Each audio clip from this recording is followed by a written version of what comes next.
I am Starius, tarot reader. This tarot reading is for entertainment and guidance only.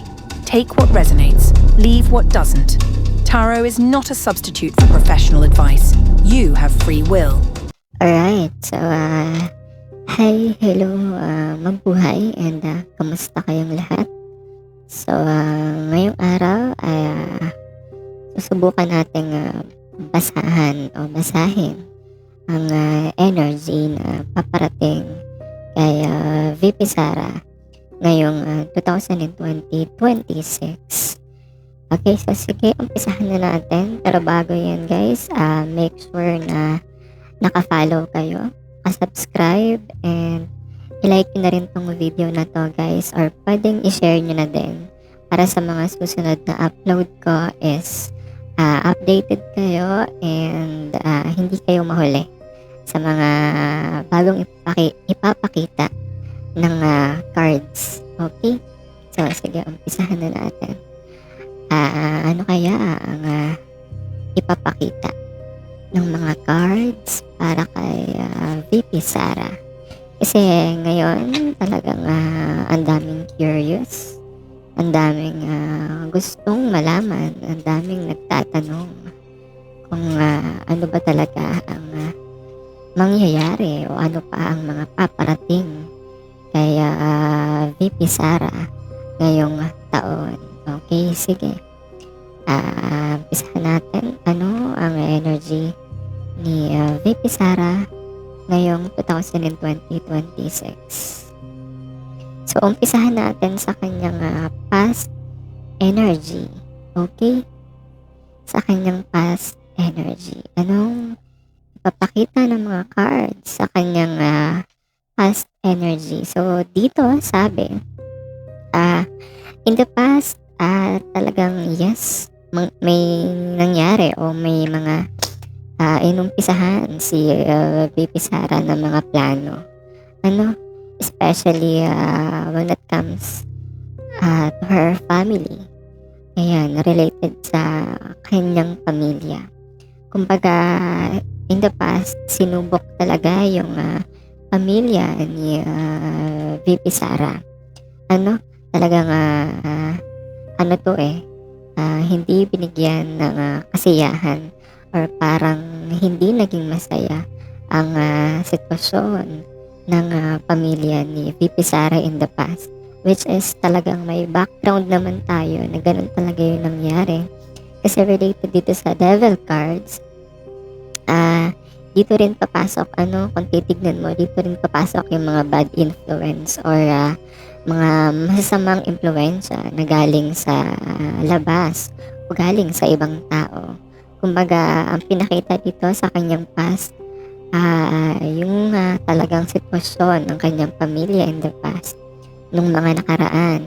Kaya, si VP Sara ay naapektuhan din mentally. Of course, hindi niya lang ito pinakita kasi very strong, kumbaga malakas ang presensya o ipinapakita ni VP Sara sa mga tao, pero deep inside affected talaga siya, especially sa nangyari sa kanyang family in the past, kung ano yung ginawa sa kanya in the past, and talagang hindi maganda. Hindi maganda yung ginawa sa kanya in the past or sa family niya, hindi talaga maganda.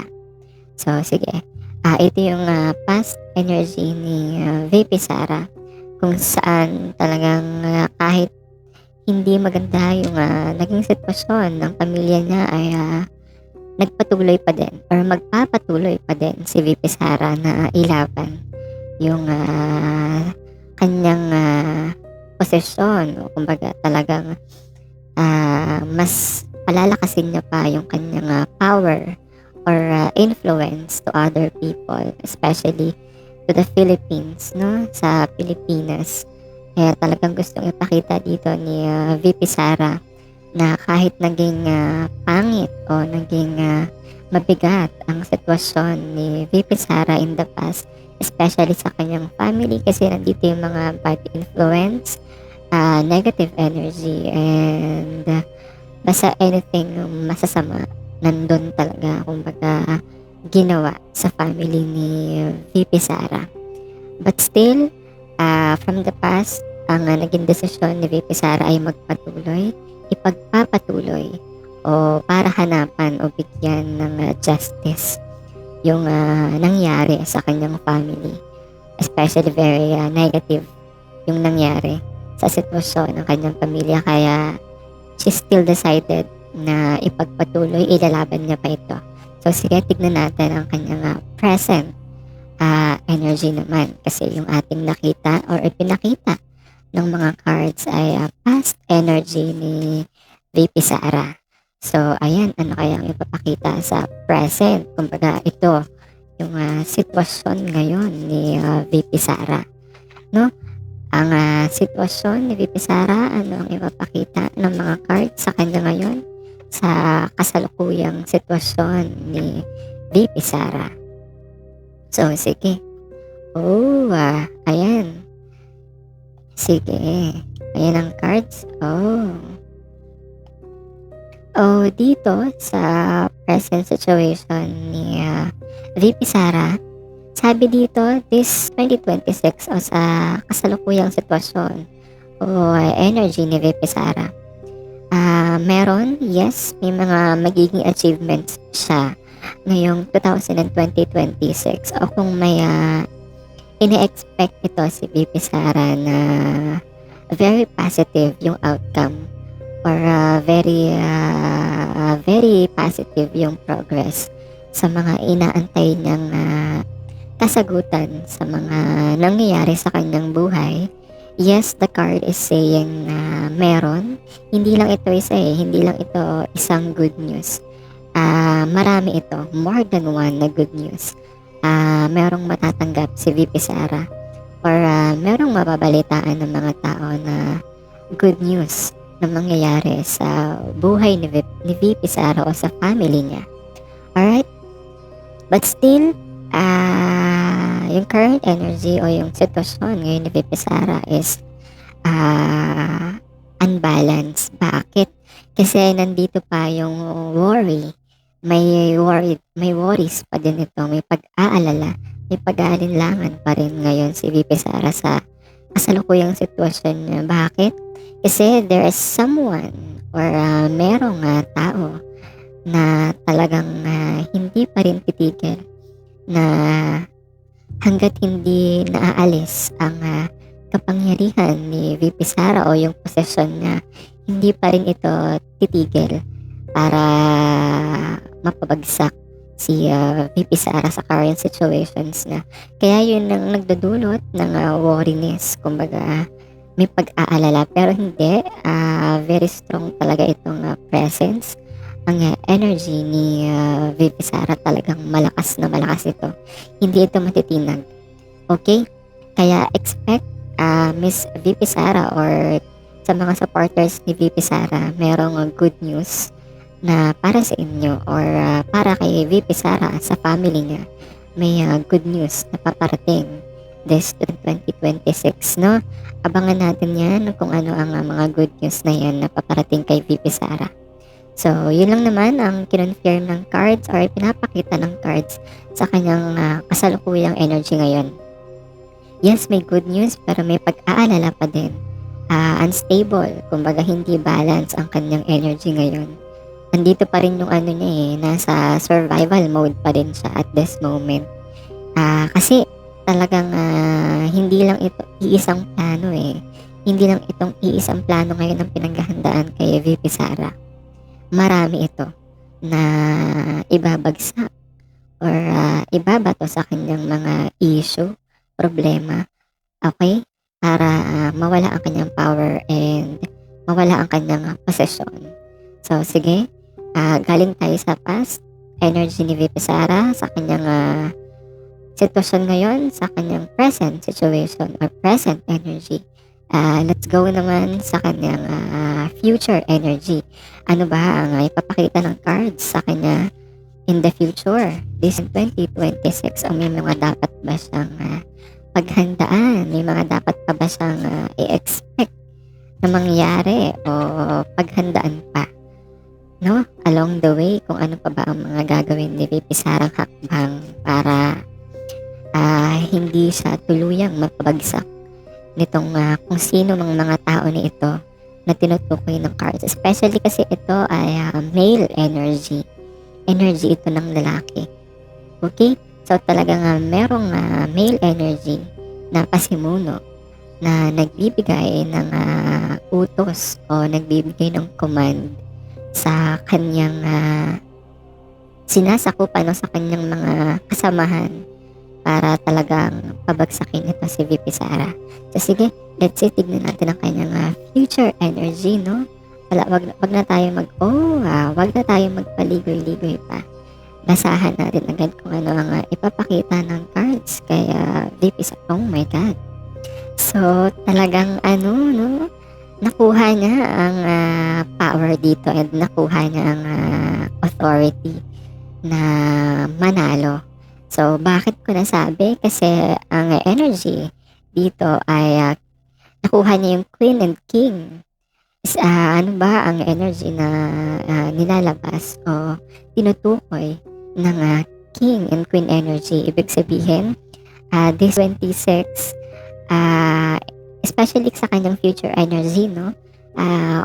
Kung hindi talaga mapapabagsak ng mga tao o nagbabalak sa kanya na pabagsakin si VP Sara, yes, talagang very powerful, very dangerous ito si Miss VP Sara. Talagang nitong sa kanyang future energy pinapakita talaga na ngayon pa lang, 2026, after all, pagkatapos ng mga nangyari sa kanyang pamilya and yung mga plano o pinaplano sa kanya, talagang very focus ang magiging energy ni VP Sara. Kumbaga, ito hindi ito yung basta aware ka lang. Kumbaga, sobrang sobrang focus, nandun talaga nakatutok. Walang ibang bagay na makakaalis or makakatinag sa kanyang focus pagdating sa mga bagay na gusto niyang ilaban o sa mga bagay na gusto niyang bigyan ng justice. Okay? Especially sa kanyang buhay. And yes, very positive. Talagang pinakita ng cards. Queen of Pentacles, and King of Wands. Talagang, yes, in the future, kung hindi ito mapapabagsak ng mga kalaban, itong si VP Sara ay very dangerous ito. Talagang nakakatakot. Nakakatakot yung energy nito ni VP Sara. Kaya kung sino man yung mga susubok o susubukang tibagin, gibain o banggain si VP Sara, this to 2026, magdalawang isip na kayo, no? Magdalawang isip na kayo kung itutuloy niya pa ba yung mga plano niyo na yan na pabagsakin si VP Sara. Kasi right at this moment, dito talaga sa kanyang present or sa kasalukuyang energy ni VP Sara ay talagang stable pa, unbalanced, kasi nandito pa rin yung mga issue hindi pa rin talaga titigil o hindi pa rin talaga nila tinitigil yung mga issue, kaya nagdudulot ito ng unstable kay VP Sara. But sa kanyang future energy, no, at this 2026, beware. The cards is giving you a warning para doon sa mga kalaban, sa mga kaaway ni VP Sara, no, na magdalawang isip na kayo kasi nakuha ni VP Sara itong King and Queen energy. Nagang strong ang energy nito ni VP Sara. Hindi ito basta-basta. Napakatibay ng kanyang energy. Hindi mo ito basta matitinag. Kasi nasa kanya na yung energy ng Queen. Nasa kanya pa yung energy ng pagiging King. Kumbaga, the power of the Queen and also the power of the King is talagang nasa kanya. Kumbaga, mararamdaman mo ito sa kanya, no? Yes, talagang powerful, especially ngayon, in the future, na the more na pipilitin ninyo na papagsakin si VP Sara, mas nagiging focus siya, no? Mas nagpo-focus siya kung paano iyon ika-counter yung mga plano sa kanya, especially yung mga negative plans or yung mga yes, para pabagsakin siya, no? But still, in the future, nakuha niya to.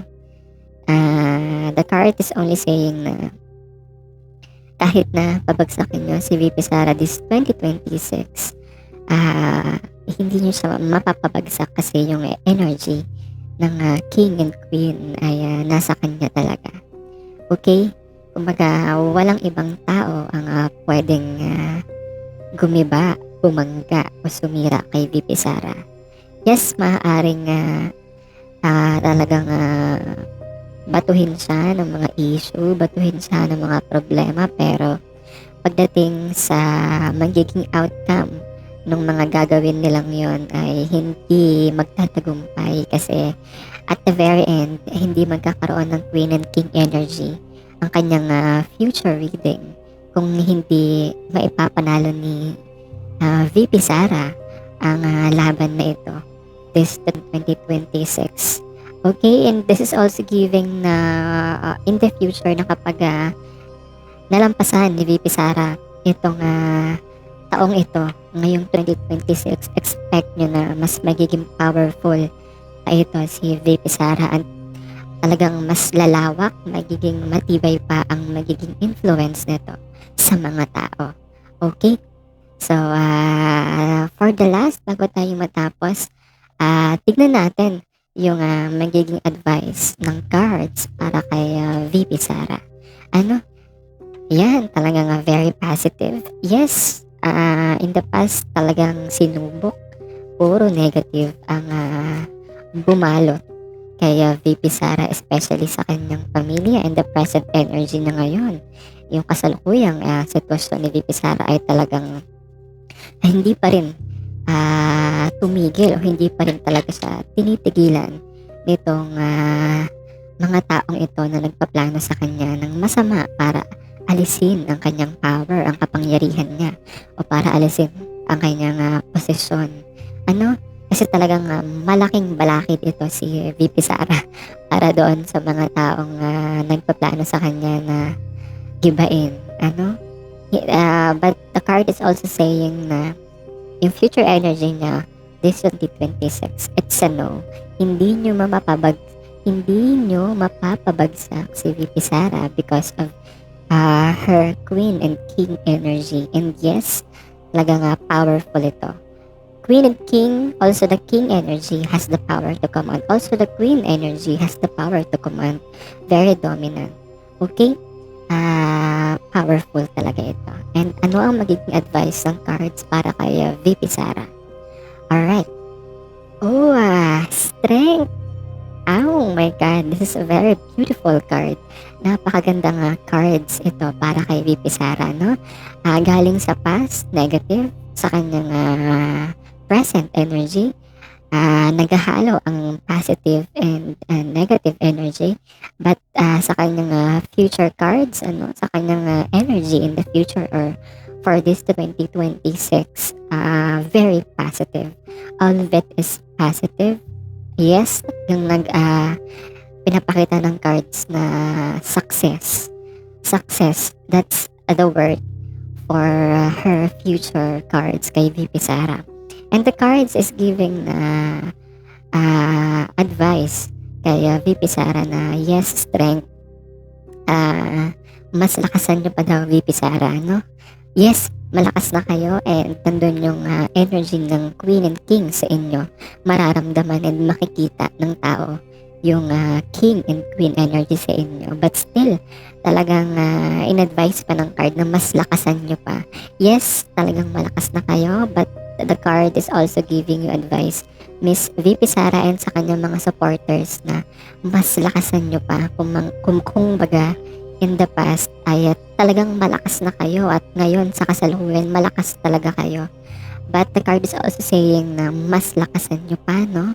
Para talagang wala nang butas o hindi na mabubutas ang inyong mga pananggalang pagdating sa mga kalaban. Kasi yes, talagang hindi pa rin titigil ito. Hindi titigil ang mga kakaalaban o mga nasa oposisyon pagdating kay VP Sara. Yes, the card is saying talaga na mas lakasan nyo pa at mas magiging malakas pa ito si VP Sara along the way, especially itong mga paparating pang taon. And I-expect nyo this paparating na 2028 na mas magiging malakas pa ito at mas magiging malawak pa ang influence ni VP Sara. Again, overall, mga nanonood sa atin ngayon, yes, no, from the past, talagang very negative ang nangyari sa kanyang family at sa kanyang sarili din, also talagang very negative. But sa present energy, naghahalo. And it's kasi nandito yung feminine energy, but unstable yung energy because of the problems or the issue. Hindi pa rin talaga siya titigilan.